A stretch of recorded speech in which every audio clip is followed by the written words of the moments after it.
నమస్కారం అందరికీ.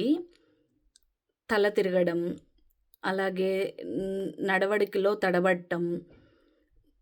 నడవడికలో తడబడటం అంటే తాగిన వారు ఎలా నడుస్తారో అలా నడవడం.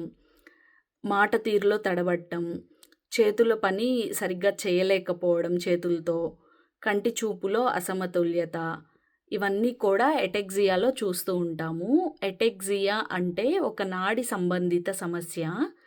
ఇది ఎక్కువగా ఎందుకొస్తుంది అంటే, పెద్ద మెదడు, చిన్న మెదడు 2 ఉంటాయి. చిన్న మెదడు చిన్న చిన్నగా కృశించిపోవడం వల్ల దీన్ని ఈ ఎక్కువగా చూస్తూ ఉంటాము, ఈ నాడి సంబంధిత సమస్యని.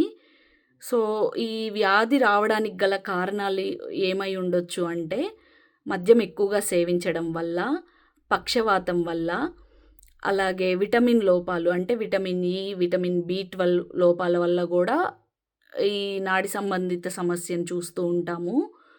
అలాగే జన్యుపరమైన కారణాలు గూడా ఉండొచ్చు. వీటికి చికిత్స అనేది జన్యుపరమైన కారణాలకైతే పర్మనెంట్ క్యూర్ అనేది మ్యాక్సిమం లేదు. ఏ సిస్టమ్ ఆఫ్ మెడిసిన్‌లో అయినా, హోమియోపతిలో అయినా, ఇంగ్లీష్ మందుల్లో అయినా.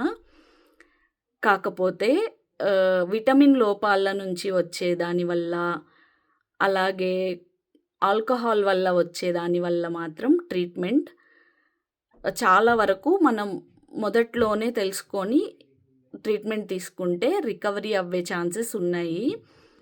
కాకపోతే హోమియోపతిలో అయితే పర్మనెంట్ క్యూర్ అనేది చాలా తక్కువ ఈ సమస్యకి. దాదాపు మన జీవన శైలిలో మార్పులు చేసుకుంటూ, ఇంగ్లీష్ మందులు వాడుతూ, దాంతో పాటు హోమియోపతి మందులు వాడటం వల్ల రికవరీ తొందరగా చూడొచ్చు.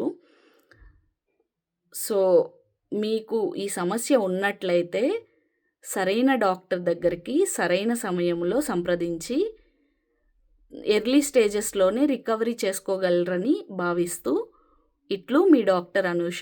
ధన్యవాదాలు.